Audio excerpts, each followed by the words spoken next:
दोस्तों, आपने पिछले वीडियो में देखा था कि घोस्ट राइडर ने कैसे खूनी बाबा पर हमला करा। उसके बाद शॉन की तारीफ करने जाता था। अभी घोस्ट राइडर कहता है, शॉन तुम एक नंबर के पागल इंसान हो। कभी तो मेरी तारीफ करने लग जाते हो, कभी तो मेरी बुराई करने लग जाते हो। तुम मेरी एक ही चीज करा करो, तारीफ या फिर बुराई, दोनों चीज कभी मत करा करो। कल्लू मामा के पास उनका हैमर नहीं है, इसलिए कुछ कर नहीं पाता। अभी शॉन कहते कल्लू मामा आप जाके अपना हैमर ले आइए ताकि आप खूनी बाबा से लड़ सकते हैं। तभी कल्लू मामा कहते हैं, मेरे को मेरा हैमर दिख ही नहीं रहा। अगर मुझे मेरा हैमर दिखता तो मैं पहले ही ले आता, मुझे मेरा हैमर दिख ही नहीं रहा है।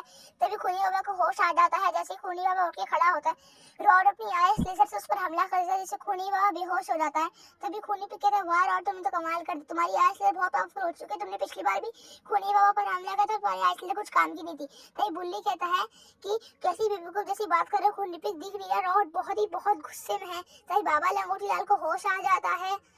जैसे ही बाबा लंगोटी लाल उठ के खड़े होते हैं, वो कहते हैं कि हमें खूनी बाबा का अंत जल्द से जल्द करना होगा, काली शक्ति मेरे अंदर डाली होगी। तभी खूनी बाबा को होश आ जाता है। जैसे ही खूनी बाबा उठ के खड़ा होता है, तभी बाबा अपने स्टॉर्म ब्रेकर और जादू छड़ी को एक साथ इस्तेमाल करके खूनी बाबा पर एक लेजर मारने लगते हैं, जिससे वो हमला खूनी बाबा अपने हाथों से रोकने लगता है। फिर वो कहता है, बाबा लंगोटी लाल एक ही हमला कितने बार इस्तेमाल करते रहोगे, ये सब हमारे बस में एक छुट्टियों का खेल है। इतना बोला कि तभी कल्लू मामा के पास उनका हैमर आ चुका है, इसलिए वो बिजली मार रहे हैं अपने हैमर से, लेकिन वो हमला भी खूनी बाबा अपने दूसरे हाथों से रोकने लगता है। एक हाथ से बाबा का हमला, एक हाथ से कल्लू मामा का हमला। तभी रॉड अपने आइस लेजर से उस पर हमला करता है, जिससे खूनी बाबा अपने मुंह से आग निकाल के रोकने लग जाता है। अब वापिस से खूनी बाबा की इन तीनों से लड़ाई हो चुकी है पार्ट 32 की तरह। अब चारों एक साथ लड़ाई कर रहे हैं पार्ट 32 की तरह। तभी घोस्ट राइडर कहता है, अब कैसे बच पाओगे खूनी बाबा तुम मेरे हमले से, अब तुम नहीं बच सकते मेरे हमले से। इतना कहकर घोस्ट राइडर अपनी खतरनाक आग से उस पर हमला करता है, जिससे खूनी बाबा बेहोश हो जाता है।